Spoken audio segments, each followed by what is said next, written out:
இனிய மாலை வணக்கம். பூமி அம்மன் அஸ்ட்ராலஜிக்கல் ரிசர்ச் சென்டர் சார்பாக திரு சி ராஜன்பாபு அவர்கள் எழுதிய நூல்கள் வெளியீட்டு விழா இனிதே நடைபெற உள்ளது. இந்த விழாவினை சிறப்பாக நடத்தி கொடுப்பதற்காக திரு ஆர்எஸ் பாலாஜி அவர்களை மேடைக்கு அழைக்கிறேன். ஜோதிட வணக்கம் ஐயா. பாலாஜி அவர்கள் ராஜன்பாபு அவருடைய குருநாதர். திரு டாக்டர் பி விஜயகுமார் அவர்கள், திரு சி முத்துசாமி ஜோதிட விசாரத் திரு சி முத்துசாமி அவர்களை மேடைக்கு அழைக்கிறோம். இன்று நம்முடைய வந்துள்ள விருந்தினர் திரு எம்எஸ் மணி அவர்களை,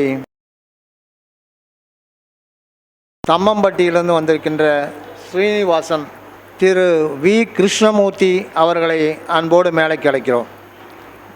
நன்றி. மேடையில் அமர்ந்து எங்களை கௌரவப்படுத்திய ஜோதிட வல்லுநர்களுக்கு நன்றி. அவன் அருளாலே அவன் தாழ் வணங்கி என்கிற வாசகத்திற்கு இணங்க தை வில் பி டன் என்கிற கிறிஸ்துவனுடைய வாசகத்துக்கு இணங்க இன்ஷா அல்லாஹ் ஆண்டவனுடைய ஆசீர்வாதத்தால் ஆண்டவனுடைய விருப்பத்தால் என்கிற வகையிலே இந்த விழா இன்று இனிதே நடைபெற உள்ளது. முதல் நிகழ்வாக விருந்தினர்களுக்கு பொன்னாடை போர்த்தி கௌரவிக்கிறோம்.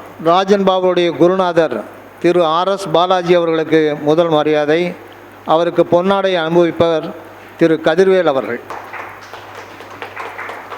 நன்றி திரு கதிர்வேல். அடுத்ததாக ஜோதிட சிரோன்மணி டாக்டர் பி விஜயகுமார் அவர்களுக்கு திருவிக்கிரமன் விஏஓ அவர்கள் பொன்னாடை அனுபவிப்பார். நன்றி திரு விக்ரமன். போட்டோ பாருங்கள். ஜோதிட விசாரத் திரு சி முத்துசாமி அவர்களுக்கு ஜே வீரபாண்டியன் அவர்கள் விஏஓ.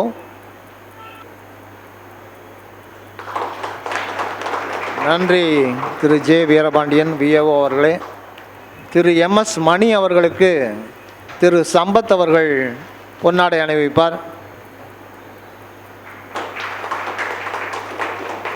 நன்றி சம்பத். சேலம் தம்மம்பட்டி ஸ்ரீனிவாசன் அவர்களுக்கு திரு ஜி பிரகாஷ் மண்டல துணை வட்டாட்சியர் அவர்கள் பொன்னாடை அணிவிப்பார்.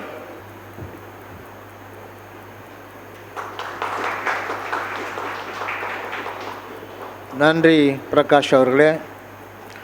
திரு வி கிருஷ்ணமூர்த்தி அவர்களுக்கு தேவேந்திரன் அவர்கள் பொன்னாடை அணிவிப்பார்.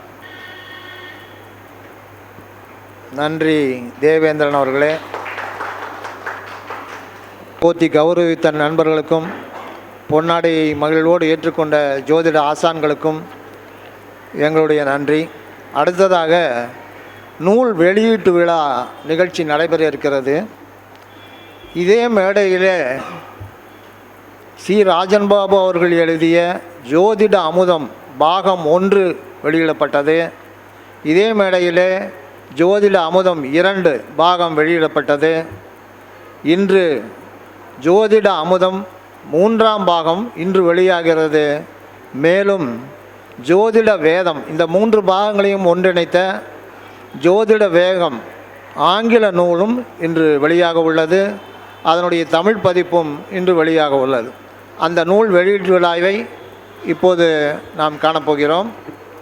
ஜோதிட அமுதம் பாகம் 3 நூல் வெளியிடுபவர் ஜோதிடர் திரு ஆர்எஸ் பாலாஜி அவர்கள் குருநாதர். முதல் நூல் பெற்றுக்கொள்பவர் ஜோதிட சிரோன்மணி டாக்டர் பி விஜயகுமார்.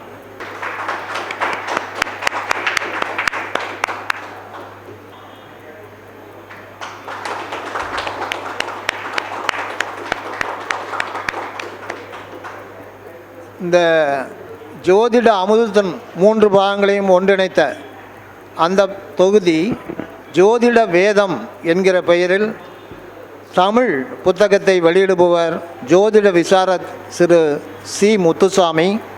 முதல் நூலை பெற்றுக்கொள்பவர் திரு எம்எஸ் மணி அவர்கள். இல்லை சமூகத்தை அடுத்து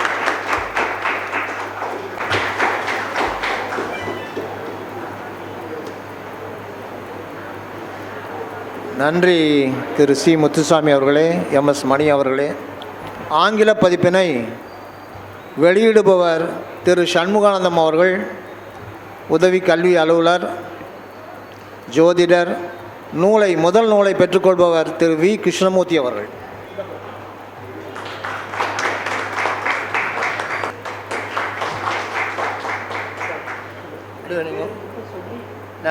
நூல் வெளியிடுபவர்களுக்கு புத்தகம் வழங்கப்படுகிறது.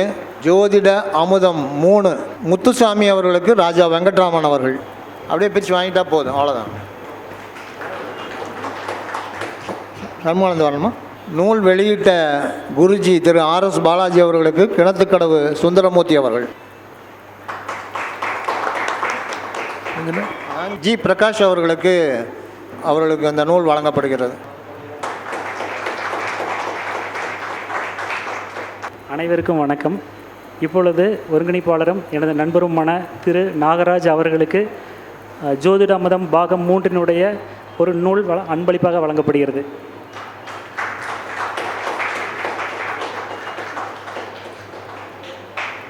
திரு சண்முகானந்தம் அவர்களுக்கு திரு சங்கர் ஆடிட்டர் அவர்கள் புத்தகத்தை வழங்குவார்.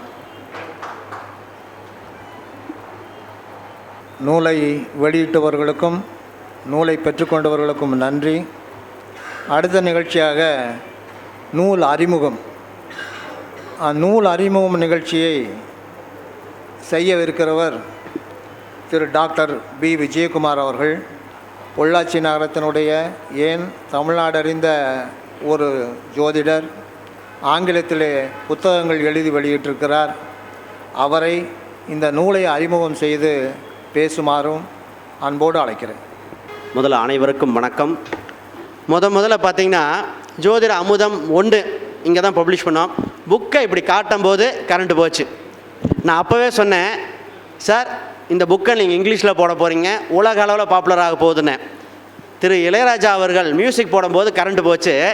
அவர் எப்படி உலக புகழ் பெற்றவரோ அது மாதிரி பருவீங்கன்னு நான் அப்போவே சொன்னேன், நீங்கள் இங்கிலீஷில் புக்கு போடணுன்னு. அதெல்லாம் எனக்கு தெரியாதுன்னார். இன்றைக்கி இங்கிலீஷில் போட்டிருக்கார்.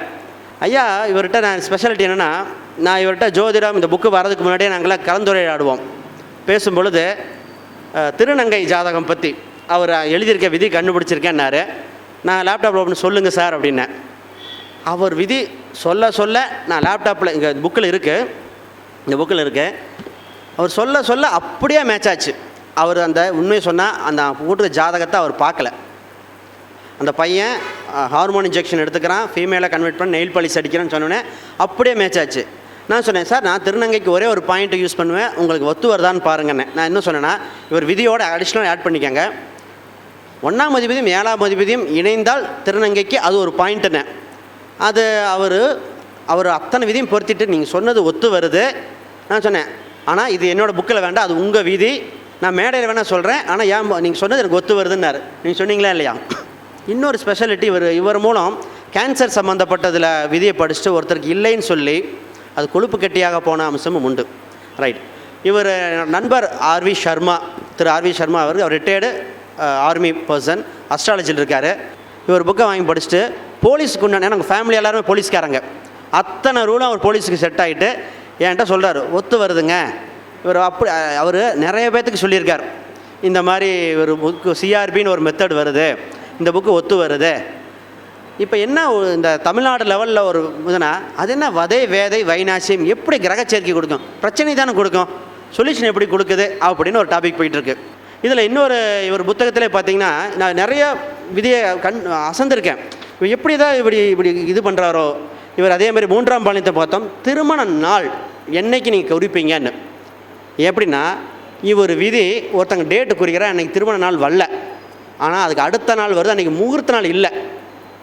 அப்போ இவர் சொன்ன அந்த விதிப்படி போட்ட அடுத்த முகூர்த்தம் இல்லாத நாளில் திருமணமாச்சு. அந்த ஜாதகம் ஐயாட்ட கொடுத்தேன். அதெல்லாம் இறைவன் செய்யலுங்க அப்படின்ட்டார். அப்போ முகூர்த்த நாள் இருக்கோ இல்லையோ, இவர் எழுதிய அந்த புத்தகம் யூடியூப்லையும் போட்டிருக்கார் ஐயா. அந்த புத்தகம் மேட்ச் ஆனால் நிச்சயமாக பொருந்தி வரும். இன்னும் வரும் நிறைய பேர் பேசணும். அதை முன்னிட்டு அனைவருக்கும் வணக்கம், வாழ்த்துக்கள். நன்றி டாக்டர் அவர்களே. அடுத்ததாக நம்முடைய நிகழ்ச்சியில் வாழ்த்துறை என்கிற பகுதி. வாழ்த்துறை வழங்குவதற்காக வேலூரிலிருந்து வந்திருக்கிற ஜோதிடர் அன்பர் எம்எஸ் மணி அவர்களை மேடைக்கு அழைக்கிறோம். அரசு மேல்நிலைப்பள்ளியினுடைய ஓய்வு பெற்ற தலைமை ஆசிரியர் நம்முடைய அன்பான அழைப்பை ஏற்றி இங்கு வந்திருக்கிறார். வாழ்த்துறை வழங்குமாறு கேட்டுக்கொள்கிறோம். மிக முக்கியமான ஒரு நிகழ்வு இது. சிறப்புமிகு இந்த கூட்டத்திற்கு கலந்து கொண்டு இந்த நூல் வெளியீட்டு விழாவில் பங்கேற்பதற்காக வந்திருக்கக்கூடிய அனைத்து ஜோதிட ஜாம்பவான்களுக்கும் ஜோதிட ஆர்வலர்களுக்கும் மாலை வணக்கம். ஒரு குழந்தை பிறந்திருக்குதுனாக்கா அந்த தாய் மிக்க மகிழ்ச்சியோடு இருப்பார். கொஞ்சம் களைப்பும் இருக்கும், மகிழ்ச்சி இருக்கும். ஒரு குழந்தை பிரசவித்தாலே அந்த மகிழ்ச்சி இருக்குது அப்படின்பொழுது 3 குழந்தைகளை இவர் பிரசவித்து களைப்புடனும் அதே சமயத்தில் மிக்க மகிழ்ச்சியுடனும் பிளிஷ் என்று சொல்வார்கள். ஸோ டோட்டல் ஹாப்பினஸுக்கு பேர் பிளிஷ். ஸோ அப்படி அமர்ந்திருக்கக்கூடிய சிஆர்பி சார் அவர்களுக்கு நெஞ்சார்ந்த வணக்கத்தையும் நன்றியும் நான் தெரிவித்துக் கொள்கின்றேன். ஸோ இந்த அளவுக்கு நான் இங்கே முன்னாடி நின்று பேசுகிறேன் அப்படின்னாக்கா அதுக்கு முழுக்க காரணம் அவர் தான். ஸோ அவர் இல்லை அப்படின்னாக்கா நான் இந்த அளவுக்கு எந்த கருத்தையும் வெளிப்படுத்த முடியாதுங்க. திருவள்ளுவர் என்ன சொல்லியிருக்காருன்னாக்கா, ஈதல் இசைப்பட வாழ்தல் அது அல்லது ஊதியம் இல்லை உயிருக்கு. ஸோ நம்ம பிறவியினுடைய பலனே என்ன அப்படின்னாக்கா, நம்மக்கிட்ட என்ன திறமைகள் இருக்குதோ அது சமுதாயத்துக்கு கொடுக்கணும். அதனால் அந்த சமுதாயம் மேலே வரும் அப்படின்றது. இதுதான் விக்டர் ஹியூகோ அவர்கள், ஒரு ஃப்ரெஞ்சு எழுத்தாளர், அவர் சொல்வது கூட லைஃப் இஸ் டு கிவ், எதோனாலும் நம்ம கொடுக்கணும் அப்படின்றது. 2000 வாக்கில் ஒரு சயின்டிஸ்ட்டு, அவர் லேபில் ஒர்க் பண்ணுறவர், அவர் பேர் ஜேம்ஸ் பிராலி. ஸோ ஜேம்ஸ் பிராலி அப்படின்றது நீண்ட ஆய்வுக்கு பிறகு பிளட்டில் இருக்கக்கூடிய எச் ஃபேக்டர் அப்படின்றத கண்டுபிடிச்சி, ஹோமோசிஸ்டைன் அப்படின்றதுங்க பிளட்டில் இருக்குது, அதனுடைய இம்பேக்ட் அபவுட் ஹெல்த் என்னதுன்றதை கண்டுபிடிக்கிறார். அந்த ஹோமோசிஸ்டைன் அப்படின்றது 9க்கு கீழே இருந்தால் ஹெல்த்தி பாடின்னு அர்த்தம். 9க்குலேருந்து 20க்குள்ளே இருக்குதுன்னா பார்டர் லைன். 20க்கு மேலே போச்சு அப்படின்னா பிளட்டில் கொழுப்பு திவலைகள் உருவாகும். அது கண்ணை பாதிக்கும், பிரெயினை பாதிக்கும், கிட்னியை பாதிக்கும், ஹார்ட்டை பாதிக்கும், நர்வஸை பாதிக்கும் அப்படின்ட்டு கண்டுபிடிக்கிறாரு. இது ரிலேட்டடாக இருக்கக்கூடிய டாக்டர்ஸ், நியூராலஜிஸ்ட், நெஃப்ராலஜிஸ்ட், ஆப்தமாலஜிஸ்ட்டு இதை பற்றி முதல்ல கண்டுக்கவே இல்லை. 15 வருஷத்துக்கு அப்புறமா கொஞ்சம் கொஞ்சமாக அதனுடைய இம்பார்ட்டன்ஸை உணர்ந்து இப்போ இருக்கக்கூடிய கார்டியாலஜிஸ்ட்டு எச் ஃபேக்டர் எவ்வளோ இருக்குது பாருங்கள் அப்படின்ட்டு முதல் டெஸ்ட்டாக அந்தந்த உறுப்புகள் பாதிக்கப்படக்கூடிய பேஷண்ட்டுக்கு இந்த தகவல்கள் எல்லாம் தெரிவிக்கிறாங்க. ஸோ நான் சொல்கிற இந்த எச் ஃபேக்டருக்கும் சார் வெளியிட்டு இருக்கக்கூடிய 3 புத்தகத்துடைய எச் ஃபேக்டருக்கும் ஒரு காரலேஷன் அண்ட் ரிலேஷன்ஷிப் இருக்குது. ஸோ அதுவும் எச் ஃபேக்டர், சாரோட புத்தகங்களும் எச் ஃபேக்டர். அது ஹோமோசிஸ்டைன் எச் என்பது, இந்த எச் என்பது ஆரோஸ்கோப் ஃபேக்டர். ஸோ இந்த ஆரோஸ்கோப் ஃபேக்டர் எச் அப்படின்றது ஹோமோசிஸ்டைன் பிளட்டில் இருக்கிறத கண்டுபிடிச்சா மட்டும்தான் கண்டுபிடிக்க முடியும் என்ன வியாதி அவருக்கு இருக்குதுன்னுட்டு. ஆனால் பிறந்த ஒரு குழந்தை, 5 வயசில் இருக்கக்கூடிய ஒரு குழந்தை, அந்த குழந்தைக்கு எது மாதிரியான வியாதி எதிர்காலத்தில் அந்த திசா புத்தி காலகட்டத்தில் வரும், அது கண் பார்வை பாதிக்குமா, அல்லது நர்வஸ் ப்ராப்ளம் வருமா, பெராலிசிஸ் வருமா, ஹார்ட் ப்ராப்ளம் வருமா, கேன்சர் வருமா, அல்லது கிட்னி ப்ராப்ளம் வருமா அப்படின்றது எல்லாம் விதிகளாக கொண்டு நம்முடைய சமுதாயத்துக்காக கொண்டு வந்திருக்கிறார். ஸோ அந்த வகையில் அவரை நாம் பாராட்டுவோம், போற்றுவோம். ஸோ இப்போ ஓரளவுக்கு இந்த புத்தகத்தில் தேவையான கருத்துக்கள் எல்லாமே அவர் கொடுத்துருக்கிறாரு. எனவே சிஆர்பி சார் அவர்களே, நீங்கள் நீண்ட காலம் நீண்டு வாழ வேண்டும், வானம் தீண்டும் தூரம் வளர்ந்து வாழ வேண்டும், 8 திக்கும் புகழ வேண்டும், எடுத்துக்காட்டாக இருக்க வேண்டும். என்று உங்களை வாழ்த்துவதற்கு வயதில்லை என்றாலும் என்னுடைய விருப்பத்தை தெரிவித்து இடம் சார்கிறேன். வாய்ப்புக்கு நன்றி ஐயா. உங்களுடைய படைப்புகள் எல்லாமே வருங்காலத்தில் யூனிவர்சிட்டியில் ஒரு சிலபஸாக வச்சு அது படிக்கக்கூடிய அளவுக்கு அடுத்த லெவலுக்கு அது செல்லும் என்ற என்னுடைய கருத்தையும் பதிவு செய்து இடம் சாருகிறேன். Thank you sir. அடுத்ததாக மென்பொறியாளர் திரு வி கிருஷ்ணமூர்த்தி அவர்களை வாழ்த்துரை வழங்க அன்போடு அழைக்கிறேன். எல்லாத்துக்கும் வணக்கம். ஸோ வாய்ப்பளித்த ராஜன் பாபு சாருக்கு நன்றி. என்னோடய ஆஸ்ட்ராலஜி ஜார்னி எப்படி ஸ்டார்ட் ஆச்சுங்கிறத ஒரு கதையை சுருக்கமாக சொல்லி முடிச்சிடுறேன் ஃபஸ்ட்டு. ஸோ 2015 வந்து பார்த்திங்கன்னா MBA முடிச்சுட்டு கொஞ்சம் வேலை கிடைக்கிறதுக்கு தாமதமாச்சு. ஸோ அப்போ சும்மா யூடியூப்பில் ஆஸ்ட்ராலஜின்னு சர்ச் பண்ணுவோம் அப்படின்னு சொல்லிட்டு பார்க்குறப்ப நார்த் இந்தியன் அஸ்ட்ராலஜர் ஒருத்தவர் கபில்ராஜ் அப்படின்னு ஒருத்தர் இருந்தார். அவர் வந்தார். சரி சும்மா இதில் என்ன தான் இருக்குன்னு பார்ப்போமே அப்படிங்கும்போது பார்த்தப்போ தான் எனக்கு அந்த அஸ்ட்ராலஜிங்கிற ஒரு டேர்ம் வந்து பழக்கப்பட்டுச்சு. ஸோ நான் ஸ்டார்ட் பண்ணதே பார்த்திங்கன்னா நார்த் இந்தியன் மெத்தட் தான்.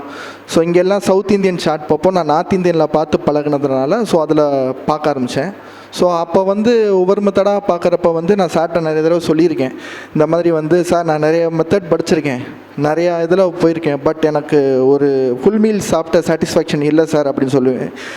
அதுக்கப்புறம் தான் வந்து ஒவ்வொரு மெத்தடாக படிச்சுக்கிட்டு இருக்கிறப்ப ஒரு நாள் வந்து சாரோட வீடியோ யூடியூப்பில் வந்துச்சு. ஸோ யூடியூப் வீடியோ பார்க்குறப்ப வந்து சரி எல்லா மெத்தடும் தான் இருக்கும் போல் சரின்னு சொல்லிட்டு ஃபஸ்ட்டு நான் பார்க்கல.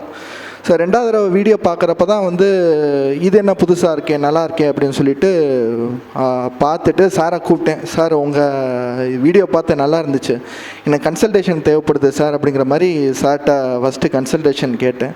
ஸோ அதுக்கப்புறம் சார் ஃபஸ்ட்டு பாயிண்ட்டே சொன்னார், பார்த்துட்டு நீங்கள் ஒரு தொழிலில் இருக்க மாட்டீங்களே மாற்றிக்கிட்டே இருப்பீங்களே அப்படின்னு சொன்னார். அதுலேயே வந்து சாரை ரொம்ப பிடிச்சி போச்சு.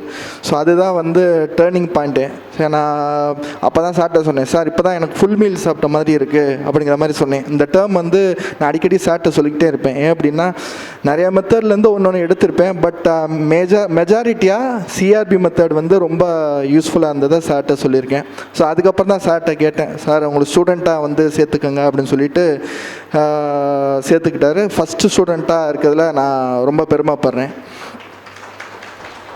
ஸோ இப்போ மெடிக்கல் டேர்ம்ஸை பற்றி நிறையா பேசினார் சார். ஸோ அதில் வந்து இப்போ ஒரு இன்சிடென்ட் சொல்ல விரும்பிக்கிறேன்.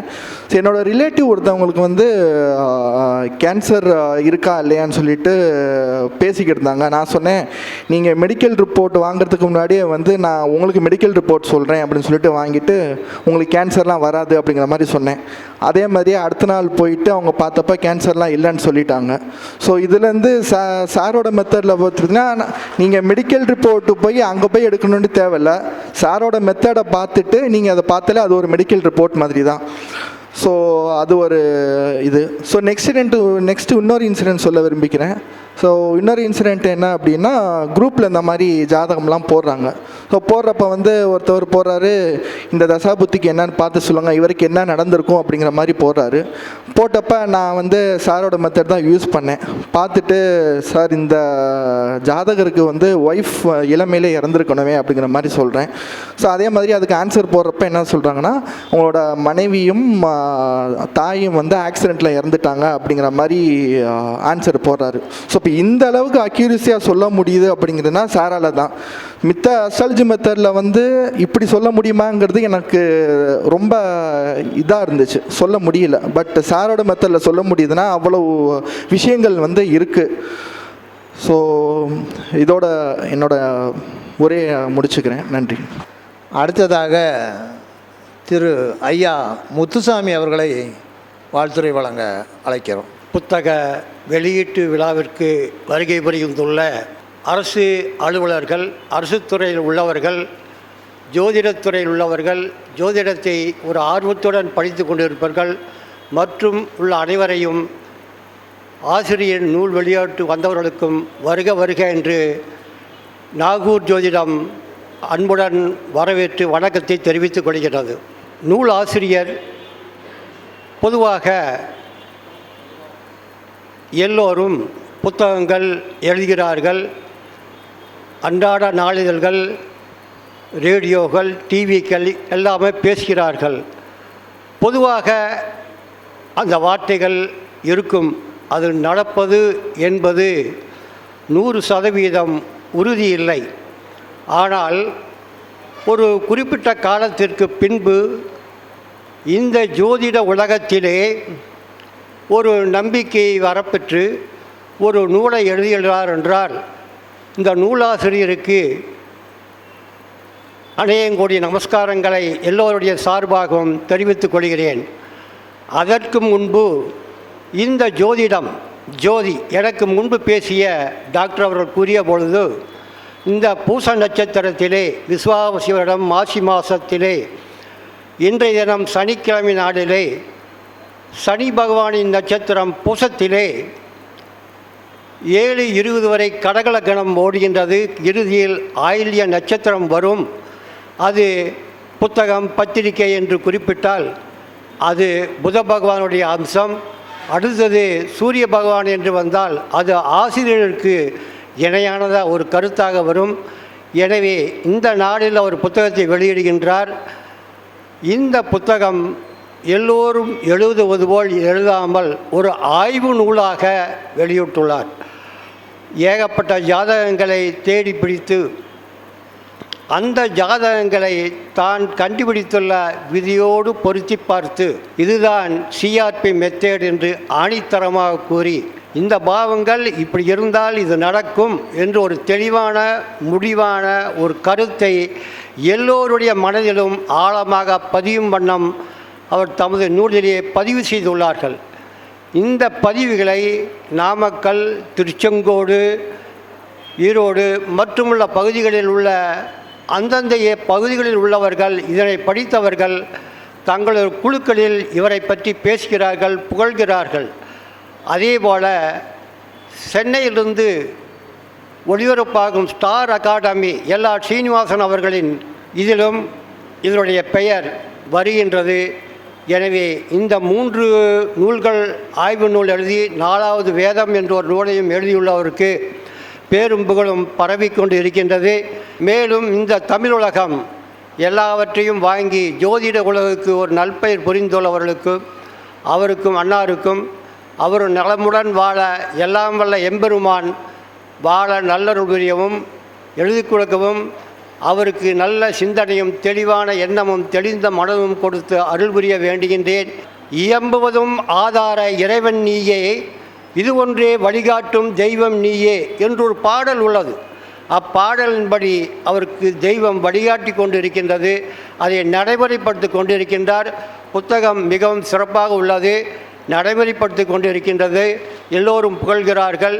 வாய்ப்பளித்தமைக்கு நன்றி கூறி விடைபெறுகிறேன். வணக்கம் வணக்கம் வணக்கம். நாகூர் ஜோதிடம், பொள்ளாச்சி. நன்றி ஐயா. குருவருளும் திருவருளும் கூடவே இருப்பதால் தான் நம்முடைய நண்பர் ஒவ்வொரு சாதனைகளாக தொடர்ந்து கொண்டிருக்கிறார். அடுத்ததாக வாழ்த்துறை வழங்க திருமதி எம்என் ராஜவேணி அவர்களை அழைக்கிறேன். அனைவருக்கும் என்னுடைய மாலை வணக்கங்கள். எதிர்பார்க்காத ஒரு சந்தர்ப்பத்தில் சார் என்னை பேச சொல்லிட்டாரு. இதனால் என்னை விட எல்லோரும் ஜாம்பவானுங்களாக இருக்கீங்க. நான் ஒரு ஜனவரி 1ஆம் தேதி சாரை பார்க்க சந்தர்ப்பம் எனக்கு கிடைச்சிது. இன்றைக்கி பார்த்துட முடியுமான ஒரு சின்ன தடங்களில் போனேன். ஆனால் கண்டிப்பாக சாரை பார்த்துட்டு அவரோட ஒரு 2 மணி நேரம் உரையாடல சந்தர்ப்பம் கிடச்சிது. அத்தனை பொறுமையாக அத்தனை விவரங்களும் இந்த சிஆர்பி மெத்தடை பற்றி தெளிவாக சொன்னார். அப்போ தான் எனக்கு வைநாசிகம் இந்த நட்சத்திரங்களை பற்றிலாம் ரொம்ப விரிவாக சொல்கிறப்ப ரொம்ப ஸ்பெஷலாக இருந்தது. நான் ஜோதிடத்தில் படிக்கிறப்ப ஃபஸ்ட்டு கேபி படித்ததுனால எனக்கு இந்த பாரம்பரிய ஜோதிடம் அவ்வளோ பெருசாக தெரியல. ஏன்னா டக்குன்னு கேபியில் போய் சாஃப்ட்வேரில் எல்லா பலனும் போட்டு டக்குன்னு சொல்லிடலாம். ஆனால் சார் ஒவ்வொன்றா இப்படி இருக்குன்னு சொல்கிறப்ப ரொம்ப வியப்பாக இருந்தது. நான் அப்பயே புக்கு எனக்கு கொடுங்க சார் சொல்லிவிட்டு நான் புக்கை வாங்கிட்டு வந்துட்டேன். வாங்கிட்டு வந்து அதுக்கப்புறம் நான் மீண்டும் அதை படிச்சுட்ருக்கேன். ஏன்னா நான் சிஆர்பிக்குள்ளே வந்துட்டுருக்கேன். ஒரு ஜோதிடர் அப்படிங்கிறது ஒரு மெத்தடை மட்டும் ஃபாலோ பண்ணணும்னு ஒரு அவசியமெல்லாம் கிடையாதுங்க. நான் கேபி படிச்சேன்னா கேபியில் தான் போகணுன்னு இல்லை. அடுத்த மெத்தடுகள் நமக்கு என்ன அதுக்குள்ளே ஒரு பொருள் கொடுக்குது, அடுத்தவங்களுக்கு நம்ம எப்படி பலன் சொல்கிறோம் அப்படிங்கிறத நம்மளோட தொழில் முன்னேற்றத்தை கொடுக்கும். அப்போ சிஆர்பியில் விஷயம் இருந்தால் சிஆர்பி கண்டிப்பாக படிச்சு தான் ஆகணும். நான் கேபி படிச்சுட்டேன் சிஆர்பி படிக்க மாட்டேலாம் நம்ம இருக்க முடியாது. நான் கேபி படித்ததுக்கப்புறம் நாடி படித்தேன், காலபுருஷ தத்துவம் சூப்பராக எப்படி எடுக்கணும்னு கற்றுக்கிட்டேன். அதுக்கப்புறம் இப்போ சிஆர்பி என்னை கவர்ந்துருச்சு. இப்போ சிஆர்பியும் படிச்சுட்ருக்கேன். அதனால் சிஆர்பி பற்றி சொல்லணுன்னா நான் நியூமராலஜியோடு படித்தேன், ராஜநிலை நியூமராலஜியோடு படிச்சிருக்கேன். சிஆர்பி சார் தெரிஞ்சு வச்சார தெரியாமல் வச்சார அந்த பேர் சிஆர்பி மெத்தட் அப்படிங்கிறது நியூமராலஜியில் 36 அப்படிங்கிற ஒரு நம்பரை குறிக்கும். 36 அப்படின்னா ஒரு தொழில் விருத்தியை கொடுக்குங்க, ஒரு தைரியத்தோடு கொடுக்கும். சாருக்கு பின்னாடியும் கூட இந்த சிஆர்பி மெத்தட் அப்படிங்கிறது பேசப்படும், கண்டிப்பாக பேசப்படும். இந்த மெத்தட் ரொம்ப சிறப்பாக இருக்குங்க. சொல்கிறப்பயே ஒரு சந்தோஷத்தை கொடுக்குது, இதில் என்னமோ இருக்குது அப்படிங்கிற ஒரு உணர்வும் கொடுக்குது. அந்த மாதிரி அந்த மெத்தடு சூப்பராக இருக்குது. எனக்கு பேச வாய்ப்பு அனைவருக்கும் மிக்க நன்றிகள். ராஜன் பாபு ஐயா அவருடைய ஆசையையும் பெற்றுக்கொள். டாக்டர் இந்த குழந்தையை பாராட்டி பொன்னாடை போத்த விரும்புகிறார். நன்றி ஐயா. டாக்டர் விஜயகுமார் அவருடைய கரங்களை தான் நிகழ்ச்சியின் இடையிலே வேகமாக சென்று கொண்டிருந்ததனால் புத்தகம் வழங்கும் ஓரிரு நிகழ்வுகள் விடுபட்டு விட்டன. தம்பம்பட்டி ஸ்ரீனிவாசன் ஐயா அவர்களுக்கு நூலினை திரு ராஜன் பாபு வழங்குகிறார். நூலாசிரியர் திரு ராஜன் பாபு அவர்களுக்கு பொன்னாடை அணிவிக்க ஐயா முத்துசாமி ஐயா அவர்கள், ராஜா வெங்கட்ராமன், ஓகே ஒவ்வொருத்தரை கூப்பிட்றேன். ஐயா அங்கே பாருங்கள். நன்றி முத்துசாமி ஐயா அவர்களே. இந்த நிகழ்ச்சிக்கு சிறப்பாக வரவேற்புரையும் ஒருங்கிணைப்பாளருமாக நடத்தி தரும் நமது ஓய்வு பெற்ற அரசு அதிகாரி திரு நாகராஜன் அண்ணா அவர்களுக்கு நமது ஜோதிட விசாரத் முத்துசாமி ஐயா பொன்னாடை அணிவிக்கிறார். திரு ராஜன் பாபு நூலாசிரியர் ஐயா நாகராஜன் ஐயா அவர்களுக்கு பொன்னாடையை போர்த்துகிறார்.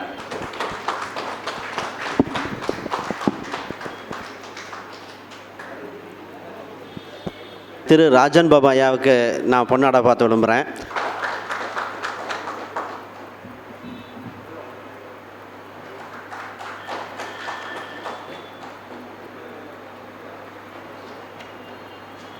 திரு தேவேந்திரன் ஐயா, ஜோதிடர் தேவேந்திரன் ஐயா, சிலம்பாசிரியர் திரு ராஜன் பாபு ஐயாவுக்கு பொன்னாடை போர்த்துகிறார்.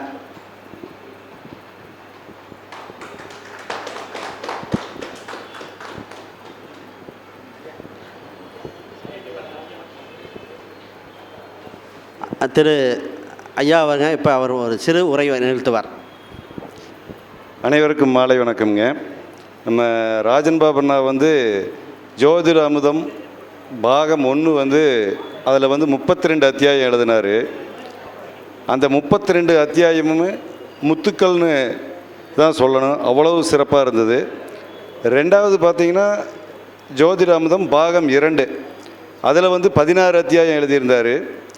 அந்த 16 அத்தியாயமும் பார்த்திங்கன்னா 16 செல்வங்களுக்கு இணையான ஒரு அமைப்பு அதில் இருக்குது. இதையெல்லாம் நான் பார்த்திங்கன்னா படித்து நானும் அதை பயன்படுத்தி பார்த்துருக்கேன். நம்ம பாரம்பரிய விதியை விட்டு கொஞ்சம் கூட பிசகாமல் அந்த விதிக்கு உட்பட்டு அப்படியே இவருடைய சிஆர்பி விதியும் அதில் இருக்குது. இப்போ இந்த சிஆர்பி விதியில் விதியின் வித்தகர் அப்படின்னே இவருக்கு ஒரு பட்டமே கொடுக்கலாம். அந்த அளவுக்கு ஒவ்வொரு விதியும் கச்சிதமாக சொல்லி வச்சுருக்காரு. எதை பொறுத்தனாலும் அப்படியே பொருந்தி வருதுங்க, அவ்வளோ சிறப்பாக இருக்குது. இப்போ அடுத்த 3வது பாகம் அதையும் இப்போ என் பொண்ணுக்கு அன்பளிப்பாக கொடுத்துருக்காரு. அதையும் நான் படித்து பார்த்துட்டு அடுத்த முறை இவர் இது மாதிரி பல நூல்களை எழுதி பல பேர்த்துக்கு அது பயன்படக்கூடிய வகையில் இவர் மீண்டும் மீண்டும் எழுதணும். அவருக்கு ஆண்டவன் நல்ல ஆயுளையும் ஆரோக்கியத்தையும் கொடுக்கணும்னு சொல்லி என் உரையை நிறைவு செஞ்சுக்கிறேங்க. நன்றி, வணக்கம். திரு நாகூர் ஐயா அவர்கள் துணை வட்டாட்சியர் அலுவலருக்கு பொன்னாடை போர்த்து கௌரவிக்கிறார். வட்டாட்சியர் திரு பிரகாஷ் அவர்கள் திரு தேவேந்திரன் ஜோதிடர் ஐயா அவர்கள் நாகராஜ் ஐயாவுக்கு அவருக்கு பொன்னாடை போர்த்துகிறார்.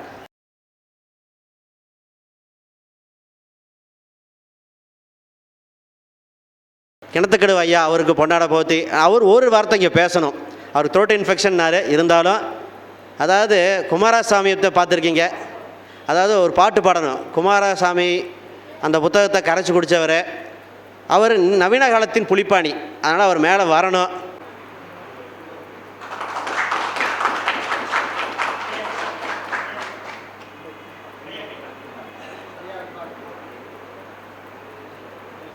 எல்லாம் வல்ல இறைவன் அருட்பெருஞ்சோதி ஆண்டவருடைய தனிப்பெரும் கருணையினாலே இன்றைய தினம் பொள்ளாச்சி அரிமா சங்கத்தில் இன்றைக்கி ராஜன் பாபு ஐயா அவர்கள் முதல் நூல் வெளியிட்டார், இரண்டாவது நூலாகவும் வெளியிட்டார், மூன்றாவது நூலாகவும் வந்திருக்கிறாரு. இன்னும் பல நூல்களை வெளியிடறதுக்கு அவர் தயாராக இருக்கிறாரு. நாம் கொஞ்சம் ஒத்துழைக்கணும்.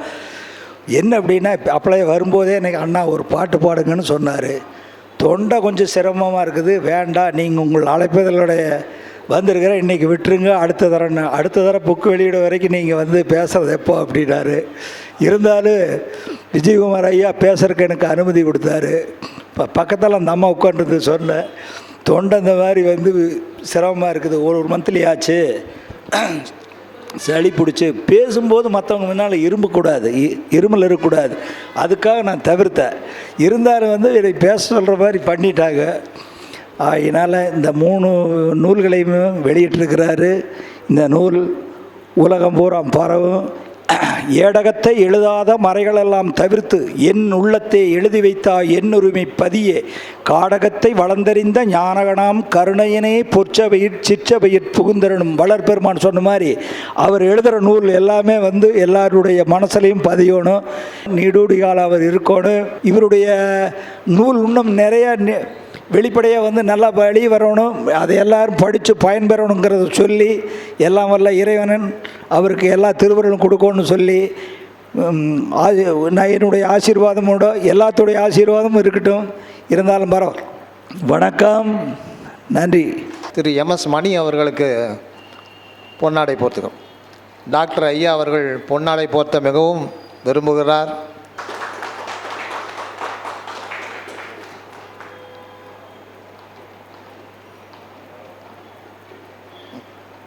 திரு வி கிருஷ்ணமூர்த்தி அவரும் நமது ராஜன் பாபு ஐயா அவர்களுடைய மாணவர்.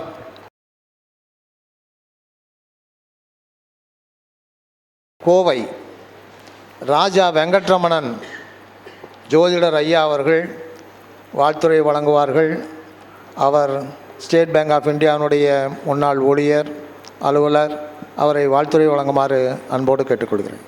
நம்முடைய நண்பர் திரு ராஜன் பாபு அவர்களுக்கு பொன்னாடை அணிவிக்கிறார்.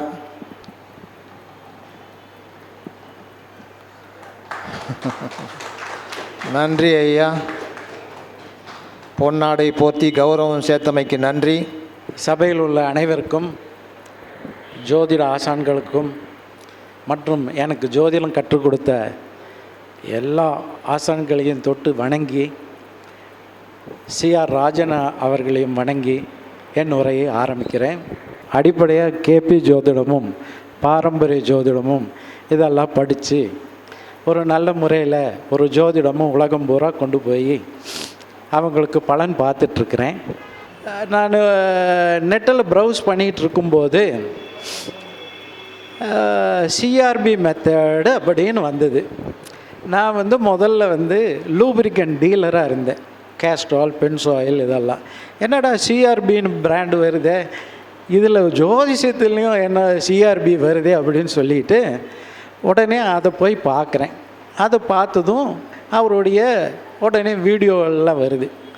அப்போ திருப்பூரில் அந்த பெண்ணோட நிகழ்ச்சி இருந்தது இல்லையா, அந்த பெண்ணு தற்கொலை பண்ணிக்கிட்டாங்க, எல்லாருக்கும் உங்களுக்கு பேப்பரில் வந்ததெல்லாம் தெரியும். அப்போ அந்த வீடியோவை போட்டிருக்கிறார். அந்த வீடியோ போட்டதும் அப்போ அவர் கூட நான் உடனே டெலிஃபோனில் பகிர்ந்துக்கிறேன். அப்போ இங்கே கேபி மெத்தடில் என்னென்னா, ஒரு ஜாதகம் அந்த பர்த் டைம் கரெக்டாக இருக்கா அப்படிங்கிறதுக்கு ஒரு டெக்னாலஜியாக படிச்சிருக்கோம். இந்த மாதிரி கண்டிஷனில் நம்ம ராஜன் ஐயாவோட இதை பார்க்குறேன். அப்போ அவர் கூட டிஸ்கஸ் பண்ணிவிட்டு, அந்த ஜாதகத்து இந்த சமயத்தில் லக்னம் இருக்கும், லக்னம் புள்ளியும் இருக்கும், இதோட உபநட்சத்திரமும் இப்படி இருக்கும் அப்படின்னு அவர்கிட்ட சொல்கிறேன்.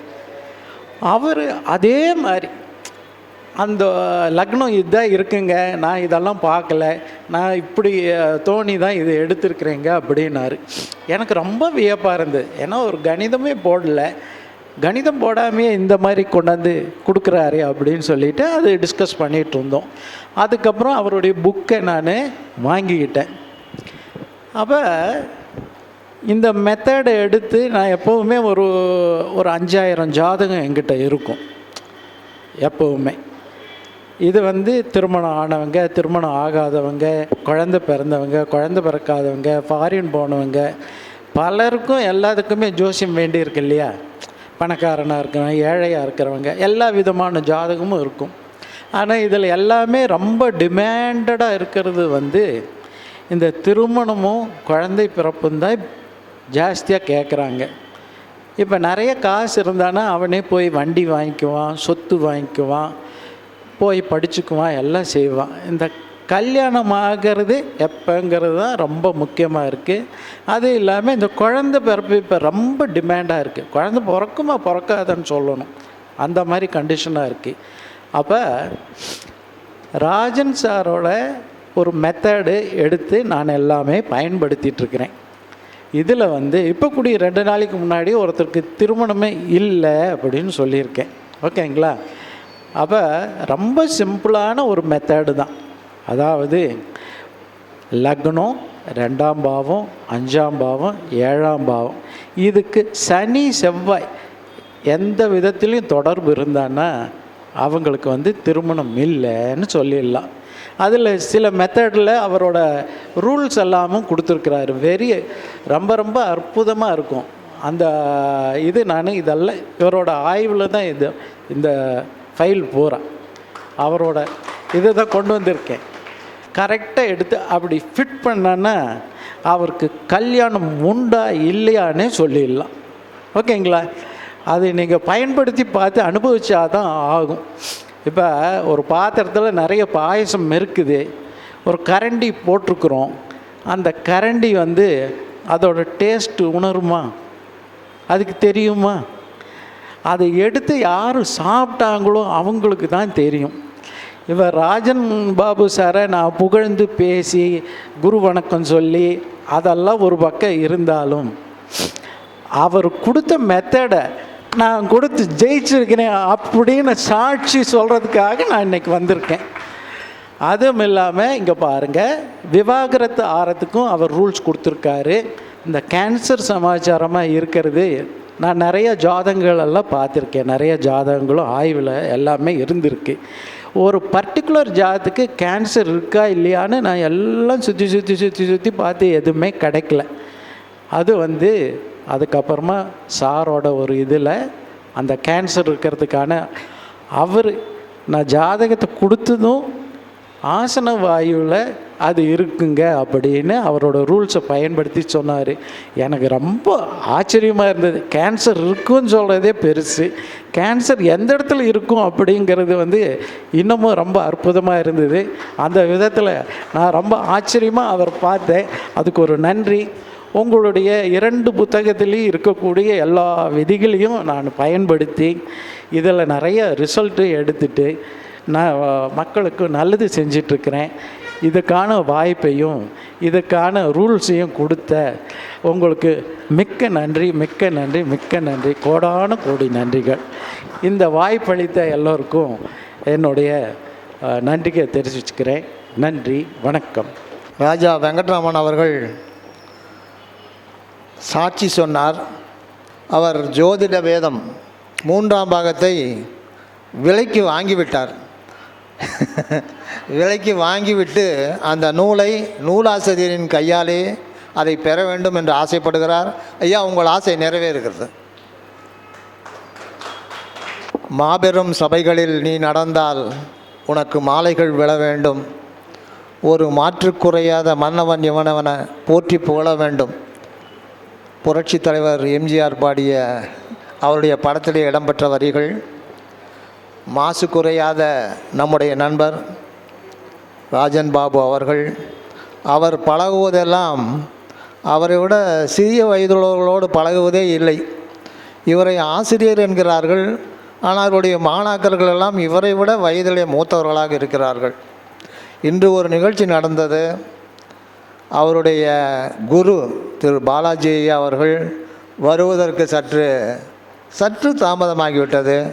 ஆனாலும் என்ன ஆனாலும் அவர் வந்த பிறகுதான் இந்த நிகழ்ச்சியை தொடங்க வேண்டும் என்பதில் இருந்தார். அவருடைய குரு பக்தியை இந்த சபை பாராட்டுகிறது, குருவையும் முதல் மரியாதை செய்கிறது. அடுத்ததாக உடுக்கம்பாளையம் ஐயா ஜோதிடர் செல்வகுமார் அவர்கள் பாராட்டுவார்கள், வாழ்த்துரை வழங்குவார்கள். வாருங்கள் செல்வகுமார் அவர்களே. அனைவருக்கும் வணக்கம். இந்த விழாவுக்கு ராஜன் பாபு அவர்களும் பாலாஜி அண்ணன் அவர்களும் என்னை கலந்து கொள்ளுமாறு அழைத்தார்கள். அவர் அழைப்புக்கு மிக்க நன்றி. நானும் எதிர்பாராத விதமாக இங்கு வந்து இந்த விழாவில் பங்கேற்றுள்ளேன். ராஜன் பாபு அவர்கள் இதுவரை 3 புத்தகங்களை எழுதி வழங்கியுள்ளார். அந்த ஒவ்வொரு புத்தகங்களும் அவர் ஆற்றிய ஒரு தவம். ஒரு தவத்துக்கு எவ்வளவு சிரமப்பட வேண்டுமோ அந்த அளவுக்கு சிரமப்பட்டு பல ஆய்வுகளை செய்து ஒவ்வொரு புத்தகங்களையும் வெளியிட்டுள்ளார் என்பது மிகப்பெரிய பெருமையாக உள்ளது. இந்த நேரத்தில் ஜோதிடத்துறையில் எஸ்பி சுப்பிரமணியம் என்ற ஒருவர் இருந்தார். அவர் பல நூல்களை எழுதி எழுதி எழுதி எழுதி இந்த ஜோதிட உலகத்துக்கு அளித்துள்ளார். அவர் காலத்துக்கு பின்பும் அது உயிரோடு வாழ்ந்து கொண்டிருக்கிறது. அதேபோல் ராஜன் பாபு அவர்கள் எழுதிய நூல்களும் இந்த உலகத்தில் நீடூடி வாழும், அவரும் நீடூடி வாழ வேண்டும் என்று நான் வாழ்த்துகிறேன். வாய்ப்பளித்தமைக்கு மிக்க நன்றி. வணக்கம். இன்றைய நிகழ்வில் நான் ஒரு குறிப்பிடும்படியாக கண்டது என்னவென்றால், ஒவ்வொரு முறையும் நிறைய நண்பர்கள் நம்முடைய அழைப்பை ஏற்று வருவார்கள். இப்பொழுது பார்த்தால் ஜோதிடத்திலே ஆர்வமுள்ளவர்களும் அறிஞர்களும் மட்டுமே கலந்து கொண்டிருக்கிற ஒரு சபையாகத்தான் நான் இதை பார்க்கிறேன். 3 பாகங்களை அவர் எழுதி முடித்த பின்னர் அதனுடைய 3னுடைய மொத்த வடிவமாக ஜோதிட வேதம் என்கிற ஆங்கில நூல் வெளிவந்திருக்கிறது. அதுபோக இந்த 3 பாகங்களையும் சேர்த்து தமிழிலும் ஒரு நூல் வெளியாகி இருக்கிறது. அந்த மொத்தமாக பார்த்தால் 5 நூல்களுக்கு இவர் ஆசிரியராக இருக்கிறார். ஏற்புரையாற்ற திரு ராஜன் பாபு அவர்களை அன்போடு அழைக்கிறேன். இங்கு கூடியுள்ள ஜோதிடர்களுக்கும் எனது இனிய நண்பர்களுக்கும் முதற்கண் வணக்கத்தை தெரிவித்து எனது ஏற்புரையையும் நன்றியுரையையும் 10 முதல் 15 நிமிடங்களுக்குள் முடித்துக்கொள்கிறேன். ஏனென்றால் காலதாமதமாகிவிட்டது.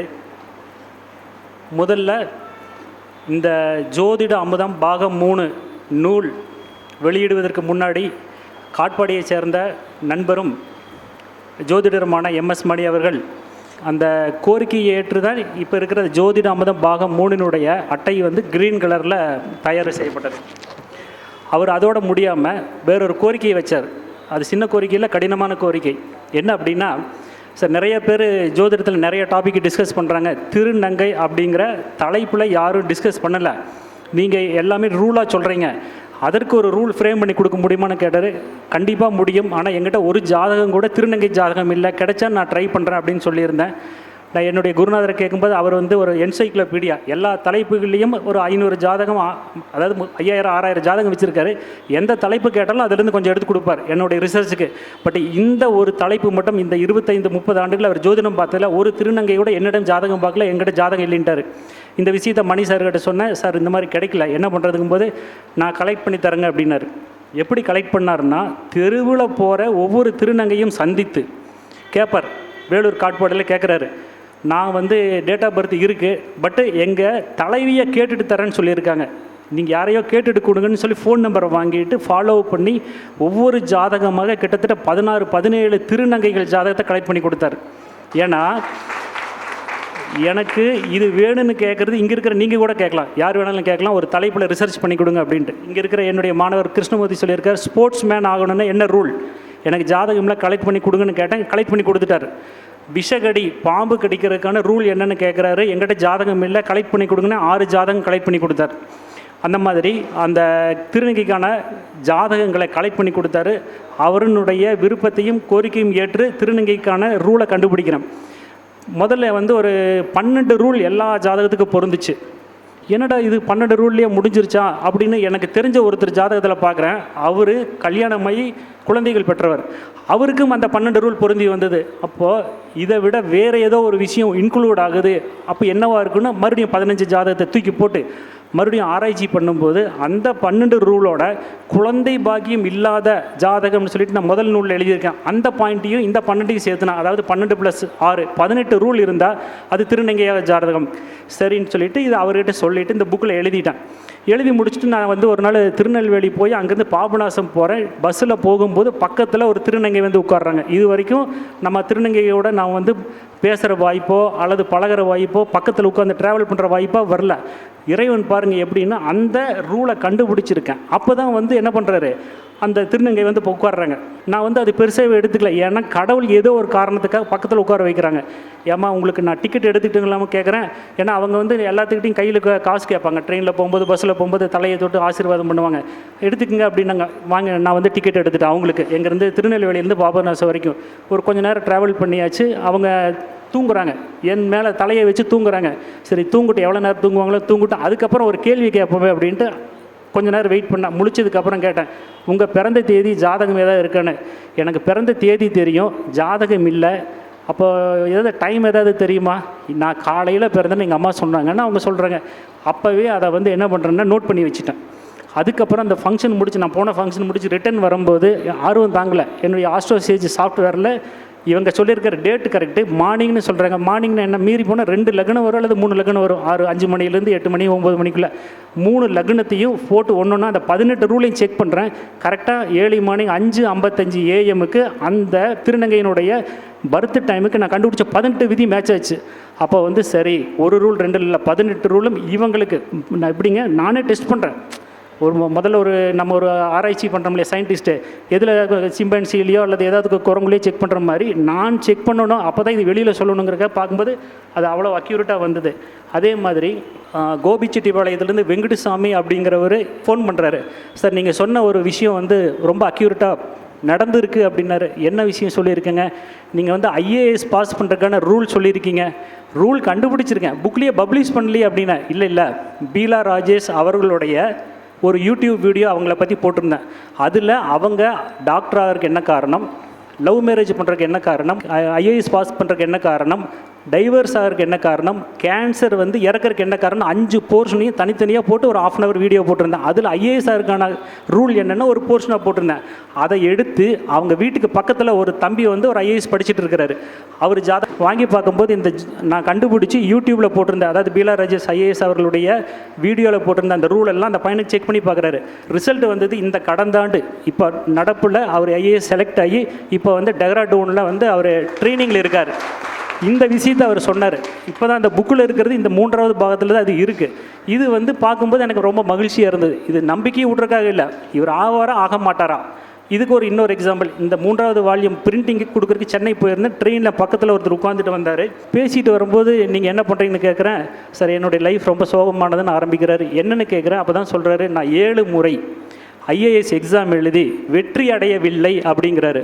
என்னடா இது, இன்றைக்கி தான் பிரிண்டிங் கொடுக்க போகிறோம். அவரே வந்து அதை பற்றி பேசுகிறாரு. நமக்கு வந்து யார்கிட்டையும் வந்து ஒரு டேட் ஆஃப் பர்த் டைம் கொடுங்கன்னு கேட்குறதுல கூச்சப்படுறதே இல்லை. டேட் ஆஃப் பர்த் கொடுக்குறாரு. கொடுத்துட்டு வயசு ஆயிடுச்சு, 32 33 வயசு ஆயிடுச்சு. அவர் கேட்குற கேள்வி நான் தோற்றதுக்கு காரணம் கேட்கல, இனிமேல் இருக்கிற வாழ்க்கையாவது நல்லா இருக்குமான்னு கேட்குறாரு. எனக்கு ஆர்வம் என்னுடைய டாப்பிக்கில், அவருக்கு ஆர்வம் எதிர்காலத்தை பற்றி. சரி சொல்லுறேன் அப்படின்னு சொல்லிட்டு பார்க்கும்போது அவருக்கு 2-3 விஷயங்கள்லாம் ஜோதிட ரீதியான சொல்லிவிட்டு இந்த பார்த்தேன். 7 தடவை IASக்காக சென்னையிலையும் டெல்லியிலையும் உட்காந்து பாஸ் பண்ண முடியல. அப்போ ஒரு மனிதனுடைய வாழ்க்கையில் கிட்டத்தட்ட 12-13 வருஷம் டிகிரி முடிச்சதுலேருந்து வேஸ்ட்டாக போச்சு.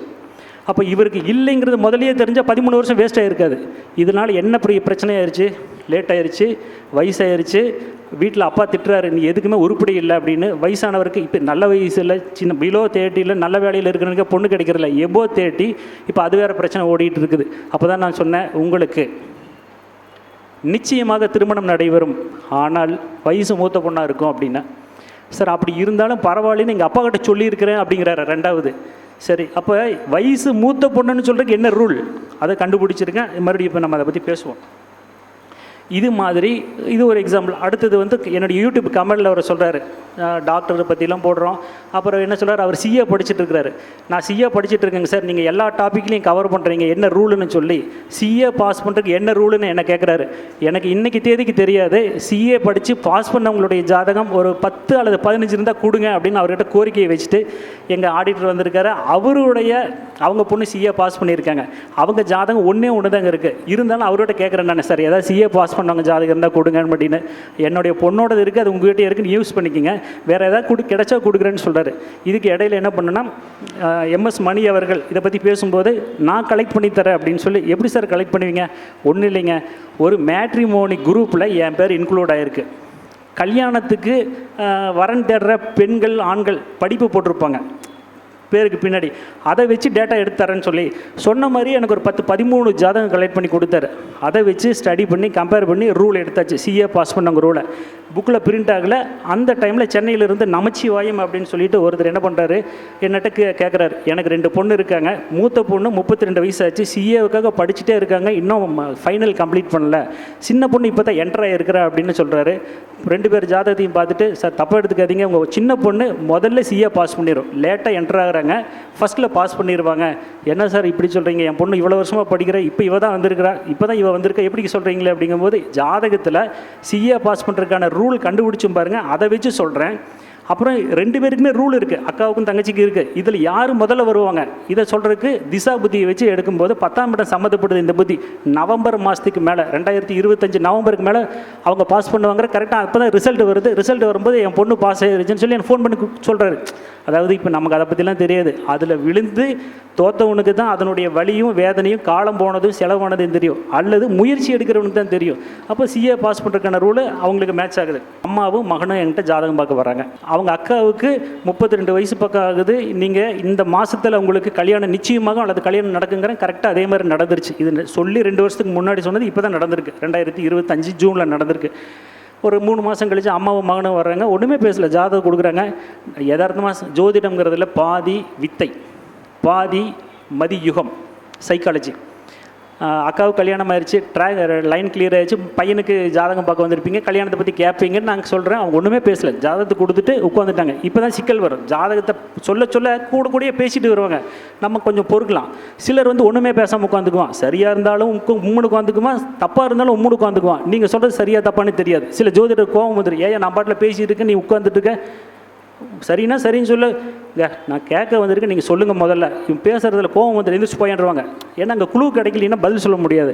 அப்போ நான் அதெல்லாம் ஒன்றும் சொல்ல, திசா புத்தி 2, 5, 7, 11 வேலை செய்து உங்கள் பையனுக்கு திருமணம் நடக்கும். அப்போ அடுத்தது என்ன கேள்வி கேட்பாங்க, சார் பையனுக்கு லவ் மேரேஜா அரேஞ்ச் மேரேஜா? நானே கேட்குறேன், இது தானே கேட்பீங்க. அதை பார்க்கும்போது உங்கள் பையனுக்கு லவ் மேரேஜ் நடக்கும். இந்த வேர்டு சொன்னால் நிறைய பேருக்கு பிடிக்காது, நான் கொஞ்சம் மாற்றி சொல்லுவேன். உங்கள் பையனுக்கு நீங்கள் பொருத்தம் பார்த்து கல்யாணம் பண்ண வேண்டிய அவசியம் இருக்காது. நீங்கள் பொருத்தம் பார்த்து கல்யாணம் பண்ணுற அவசியம் இருக்காது. கல்யாண செலவு உங்களுக்கு பெரிய அளவுக்கு வராது. பொருத்தம் பார்க்குற செலவில் புரோக்கரேஜ் இல்லை, இதெல்லாம் சொல்லும்போது அப்பவும் அமைதியாக இருக்கிறாங்க. நமக்கு என்ன இங்கே ரூல் என்ன சொல்லுது, நம்ம வேர்டில் சொல்லுவோம் அப்படின்ட்டு அதுக்கும் ஒன்றும் சொல்ல நடக்கும். அடுத்தது எப்படி நடக்கும் பாருங்கள். இது ஒன்று தான் வந்து இன்றைக்கி இருக்கிற ஜோதிட உலகத்துக்கு ஒரு சேலஞ்சான விஷயம். என்ன சேலஞ்சிங்கான விஷயம் அப்படின்னா, உங்கள் பையன் கல்யாணம் பண்ணுற பொண்ணு உங்கள் பையனை விட வயசு மூத்ததாக இருக்கும் அப்படிங்கிறேன். அப்போ தான் அம்மாவும் மகனும் மூஞ்சி பார்த்துக்கிறாங்க. அது வரைக்கும் எனக்கு எதுவுமே சொல்லலை, நான் கம்முன்னு சொல்லிகிட்டே இருக்கிறேன். அவங்க 2 பேர் மூஞ்சி பார்க்குறாங்க. இதை பார்த்தோன்னே எனக்கு புரிஞ்சு போச்சு, இந்த பையன் லவ் பண்ணுறான், வயசில் மூத்த பொண்ணை பார்க்க லவ் பண்ணுறான். இதையே நான் சொன்னேன் அப்படின்னா அந்த பையன் பிரச்சனை சால்வ் ஆயிடுச்சு. இப்போ அதுக்கப்புறம் ஏங்க நான் சொன்னதை கரெக்டாங்கிறேன், அந்த பொண்ணு ஜாதகத்தை கொடுங்குறாங்க, எதுவுமே சொல்லலை, பொண்ணு ஜாதகத்தை கொடுங்குறாங்க. அந்த பொண்ணை பார்த்தா அதுக்கு லவ் மேரேஜ் ரூல் பொருந்தது. தன்னை விட வயது இளைய பையனை கல்யாணம் பண்ணணுங்கிற ரூல் அந்த பொண்ணு ஜாதகத்தில் இருக்குது. அப்போ நான் சொல்லிட்டேன், இந்த பையனும் இந்த பொண்ணும் கல்யாணம் பண்ணிக்குவாங்க. ரூல் என்ன, இந்த பையனுடைய மாப்பிள்ளை பையனுடைய ஜாதகத்தில் தன்னோட வயசு மூத்த பொண்ணு கல்யாணம் பண்ணணும். அந்த பொண்ணு ஜாதகத்தில் தன்னுடைய வயதை விட, அந்த பெண்ணுக்கு தன்னுடைய வயதை விட இளைய வயது உடைய ஆணை கல்யாணம் பண்ணணும். அந்த பொண்ணுக்கு வந்துருச்சு. 2 பேருக்கு லவ் மேரேஜ் வந்துருச்சு. அப்புறம் சரிங்க அப்படிங்கிறாங்க. அதுக்கப்புறம் நீங்கள் நினைக்கிற மாதிரி இப்போ கல்யாணம் நடக்காது, இன்னும் 1.5 வருஷம் 1.25 வருஷம் கழித்து தான் நடக்கும். ஏன்னா அந்த ரூல்லாம் கண்டுபிடிச்சாச்சு, எப்போ ஒருத்தனுக்கு கல்யாணம் ஆகுங்கிறது நம்ம புக்கில் போட்டிருக்கோம். இந்த இப்போ இருக்கிற ஜோதிடாமதம் பாகம் 3 இருக்குது. அப்போ 1.5 வருஷம் கழித்து தான் கல்யாணம் நடக்கும். அது என்னங்க இப்போ லேட்டாக சொல்கிறீங்களே அப்படிங்கிறாங்க. ஒன்றும் இல்லை, அவங்க அப்பாவுக்கு ஏதோ பிரச்சனை, அவர் இருக்கும்போது அந்த கல்யாணம் நடக்காது, அவர் இல்லாதப்போ கல்யாணம் நடக்குங்கிறேன். ஆமாங்க உண்மைதான். என்னென்னு அப்புறம் தான் நான் கேட்குறேன், இந்த பொண்ணோட அப்பாவுக்கு கேன்சர் இருக்குது, ரைட்டா அப்படின்னா இந்த சப்ஜெக்டு முடியாது. இது முடிஞ்சதுக்கப்புறம் புரியும். இதுக்கப்புறம் தான் கல்யாணத்துக்கு வாய்ப்பு வரும். கண்டிப்பாக இவங்க 2 பேரும் கல்யாணம் பண்ணிக்குவாங்கன்னு நான் சொல்கிறேன். நான் இது வந்து இந்த புக்கில் ரூல் இருக்குது. வயசு மூத்த பெண்ணை கல்யாணம் பண்ணுறதுக்கு ரூல் என்ன, அதே ரூல் தான் தன்னை விட வயது இளைய ஆணை கல்யாணம் பண்ணுறதுக்கு அதே ரூல் பொருந்தும் பொண்ணுக்கு. ஒரு 1.25 வருஷத்துக்கு முன்னாடி ஒரு நீண்ட கால் நண்பரை சந்திக்கிறேன். அவங்க ஜாதகத்தை கொடுத்து என் பையனுக்கு பொண்ணு பார்க்க ஆரம்பிச்சிருக்கிறோம், எப்போ கல்யாணம் ஆகுன்னு கேட்குறாங்க. இந்த பையனுக்கு நீங்கள் பொருத்தம் பார்த்து கல்யாணம் பண்ண வேண்டிய அவசியம் இல்லைன்னு நான் சொல்கிறேன். அவங்க என்ன பண்ணுறாங்கன்னா, எனக்கு மேலே கோபம் வந்துருச்சு. ஏன்னா இதை வந்து பெற்றோர்களுக்கு பிடிக்கலன்னு என்ன கட்டத்தில் இருக்கிறது தான் சட்டத்தில் நடக்கும் சொல்லியாச்சும் போயிட்டாங்க. 1.25 வருஷம் கான்டாக்ட் இல்லை. ஒரு 15 நாளைக்கு முன்னாடி ஃபோன் பண்ணி ஒரு 52 நிமிஷம் அவர் மட்டும் பேசுகிறாரு. நான் ஊன்னு கேட்டுக்கிட்டு இருக்கேன். 30 வருஷம் முன்னாடி பார்த்தவர், நீண்ட கால நண்பர், ஜாதகத்தை சொல்லி 1.25 வருஷம் ஆச்சு, 52 நிமிஷம் பேசுகிறாரு. கடைசி ஆக ஆக அவர் அழுது கிட்டத்தட்ட அழுகலை கண்டிஷனுக்கு வந்துட்டார். என்ன அப்படின்னா, ஒரு பொண்ணை பார்த்துருக்காங்க, 1 லட்சம் ரூபா சம்பளம், கல்யாணம் 6 மாதம் கழித்து வச்சுக்கலான்னு பொண்ணு வீட்டில் சொல்கிறாங்க, நிச்சயம் பண்ணியாச்சு, கிட்டத்தட்ட 1,10,000 ரூபாய்க்கு பட்டுப்புடவை வாங்கியாச்சு, 2 மோதிரம் இவங்க செலவில் எடுத்து வச்சுருக்காங்க பொண்ணுக்கு, இது மாதிரி 14 சுடிதார் எடுத்து தைச்சாச்சு, 30,000 ரூபா சாம்சங் வாட்ச் வாங்கி கொடுத்துருக்காங்க பொண்ணுக்கு. இதெல்லாம் 4.5 மாதம் ஆயிடுச்சு. கல்யாணத்துக்கு 40 நாள் இருக்கும்போது ஒரு சின்ன பிரச்சனை வருது. அது பெரிய விஷயமா இல்லை, சின்ன பிரச்சனை வருது. இதை கேட்க போக, என்னங்க இதெல்லாம் பேசுகிறீங்க, கல்யாணத்தை நிறுத்துங்க. யார்? பொண்ணோட அப்பா. அந்த பொண்ணு 1 லட்சம் சம்பளம் வாங்குது, அவருக்கு தொழில் இல்லை, தான் பொண்ணு வேலைக்கு போகுதா, இதை கல்யாணம் பண்ணி கொடுத்து நம்ம கஷ்டப்படுறதுக்கு இருக்க வரைக்கும் இந்த பிள்ளை இருக்கட்டும், அப்புறம் வந்து அவளா போனால் போட்டு, இல்லைன்னா கல்யாணத்தை எப்படி அது ஒரு இந்த மாதிரி பண்ணிடலாம் அப்படின்னு சொல்லி கல்யாணத்தை நிறுத்திட்டாங்க. அவ்வளவு வருத்தப்பட்டாங்க. இது எதுக்கு சொல்கிறேன்னா, நிச்சயமாக திருமணம் லவ் மேரேஜ் அப்படின்னா ரூலை சொல்லியாச்சு, இது இப்படித்தான் நடக்கும். இப்போ நின்று போனதுக்கு அப்புறம் தான் ஏன் ஞாபகம் வருது. முதல்ல என்ன நினச்சிக்குவாங்க, ஜோதிடம் போய் ஜோதிடர் பொய்யும்பாங்க. நிகழ்ச்சி நடந்ததுக்கப்புறம் தான் எவனோ ஒருத்தன் சொன்னானேங்கிறது காலதாமதமாக உணர்வார்கள். இதுதான் ஜோதிடம். கோவையிலிருந்து இங்கே நம்மளுடைய விழாவுக்கு வந்து சிறப்பிக்க வந்திருக்கிற ஐயா ராஜா வெங்கட்ராமன் அவர்கள் பொருத்தம் பார்க்க வர்றாங்க. அவருடைய நண்பர் பையனுக்கு பொருத்தம் பார்க்க வராங்க.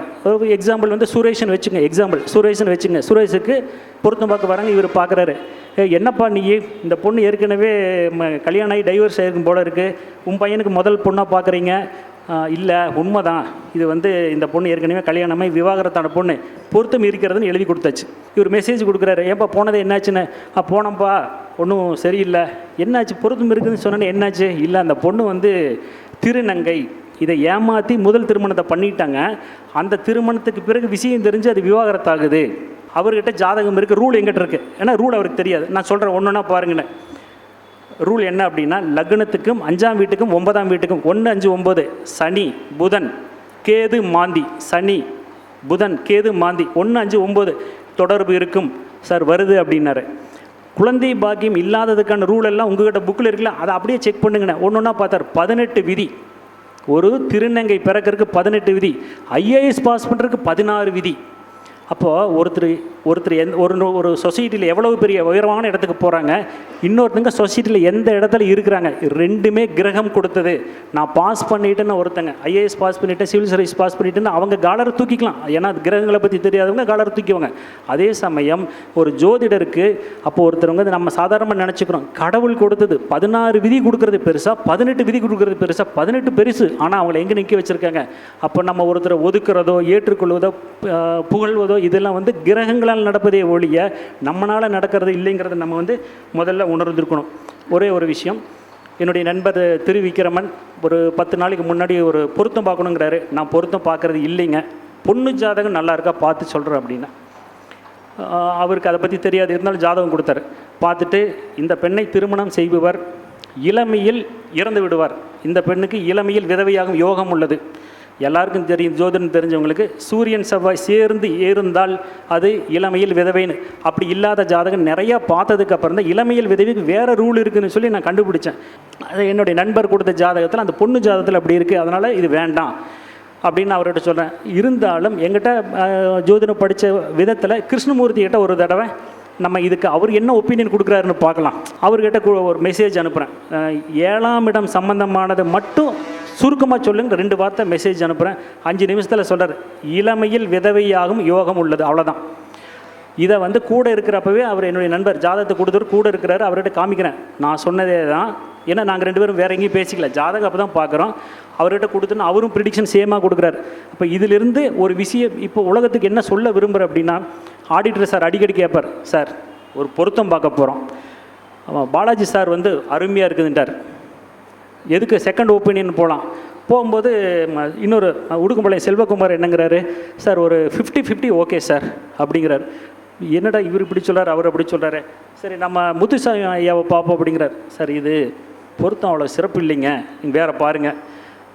பொருத்தம் பார்க்குறதுன்னு இருந்தால் பித்தாக்ரஸ் தேட்டர் மாதிரி உலகத்தினுடைய எந்த இடத்துல எந்த அளவை போட்டாலும் அந்த ஃபார்முலாக்குள்ளே உட்காரும், அதில் மாற்றம் வராது. அது மாதிரி ஜோதிடத்தில் இல்லையே, ஒவ்வொருத்தரும் ஒரு மாதிரி சொல்கிறாங்களே, வதம் வைநாசியம் வேதையில் இருக்கிற கிரகம் தொடர்பு பெறும், வதம் என்ன பண்ணுங்கிறதுக்கு நிறைய எங்கள் குருநாதருக்கும் அவருக்கு சொல்லிக் கொடுத்தவருக்கும் தெரியும். தமிழ்நாட்டில் வேறு யாருக்கும் இதெல்லாம் தெரியாது. எங்கள் குருநாதர் சொல்லித்தத்தார். தொந்தரவு பண்ணும் ஒரு நட்சத்திரத்தில் அமர்ந்த கிரகம் தன்னுடைய 7வது நட்சத்திரத்தில் இருக்கிற கிரகத்தை தொந்தரவு பண்ணும். இந்த அளவுக்கு தெரியும். பொண்ணு மாப்பிள்ளை பொருத்தம் பார்க்குறதுக்கு இதை பயன்படுத்திட்டு இருக்காங்க. சந்திரன் என்ற இடத்துக்கு மட்டும்தான் பயன்படுத்துகிறாங்க. எங்கள் குருநாதர் முதல்ல கண்டுபிடிச்சார். ஒரு கிரகம் அந்த ஜாதகத்திலேயே 9 கிரகத்திலையும் லக்னம் மாந்தி உள்பட வதம் வைநாசியத்திலிருந்து தொந்தரவு பண்ணணும்னு சொன்னார். இது எனக்கு அவர் தான் சொல்லிக் கொடுத்தாரு, இல்லைன்னு சொல்ல. அதே சமயம் அதுக்கப்புறம் மேலே ரிசர்ச் பண்ணும்போது கிரக தொடர்பாகுது. அந்த கிரகம் ஏன் தொடர்பாகுது? வதத்தில் இருக்கிற கிரகம் தொடர்பாகும், வைநாசியத்தில் இருக்கிறது தொடர்பாகும். ஏன் தொடர்பாகுது தெரியாது. அதெல்லாம் மறுபடியும் கண்டுபிடிச்சேன். இப்போ இந்த நிகழ்ச்சியில் நான் நிறைய பேர்த்துக்கு தேங்க் பண்ண வேண்டியது இருக்குது. அதில் முதல் நபர் ஜோதிட அமுதம் பாகம் 1 எழுதி வெளியீட்டு விழாவில் இங்கிலீஷில் பப்ளிஷ் பண்ணுங்கன்னாரு. நான் எனக்கு அதில் உடன்பாடு இல்லை. நம்ம இந்த வார்த்தையை சொன்னது டாக்டர் பி விஜயகுமார் அவர் தான் முதல்ல சொல்கிறாரு. ஜோதிட அமுதம் பாகம் 1, 2, 3 கம்பைன் பண்ணி ஜோதிட வேதம்னு மாற்றிடலாம். ஏன்னா 3 புக்கும் யாராவது கேட்டாங்கன்னா கொரியரில் அனுப்புகிற சார்ஜ் அதிகம், பிரிண்டிங் சார்ஜ் அதிகம். மேட்ரு ஒன்று தான். ஸோ 3 புக்கு ஒருத்தர் வாங்குறதுக்கு பதிலாக ஒரே புக்கு வாங்கட்டும். எதிர்காலத்தில் ஏதோ பழைய புத்தக கடைக்கு போனால் கூட இந்த ஒரு புக்கு கிடச்சிதுன்னா, ஜோதிட வேதம்ங்கிற ஒரு புக்கு கிடச்சுன்னா கண்டிப்பாக ஏதாவது ஒரு ஜோதிடர் பயன்படுத்துவாங்க. தொகுத்து முடிக்கும்போது ஒரு சின்ன ஆசை வந்தது. என்னென்னா, தமிழ்நாடு ஜோதிடர்கள் சிறப்பு. தமிழ்நாட்டு ஜோதிடர்கள் சிறப்புன்னா இன்றைக்கி தெரியாது, இன்னும் 10 வருஷம் 20 வருஷம் கழிச்சு பேசட்டுமே அப்படிங்கிறதுக்காக தமிழ்நாடு ஜோதிடர்களுடைய சிறப்பை சொல்லணுங்கிறதுக்காகவே. ஏன்னா இதை இப்போவே ஒருத்தர் என்கிட்ட சொன்னார். ஆர்மியில் ஒர்க் பண்ணி நேவியில் ஒர்க் பண்ணி ரிட்டையர்டாகி 70 வயசாச்சு. அவர் மேங்களூர்லேருந்து ஃபோன் பண்ணி என்னோடய யூடியூப் வீடியோவை பார்த்துட்டு ஃபோன் பண்ணி சொன்னார், இங்கிலீஷில் புக் எழுதினீங்கன்னா எனக்கு கொடுங்க அப்படின்னு. அப்போ தான் இவரும் சொல்லியிருக்காரு.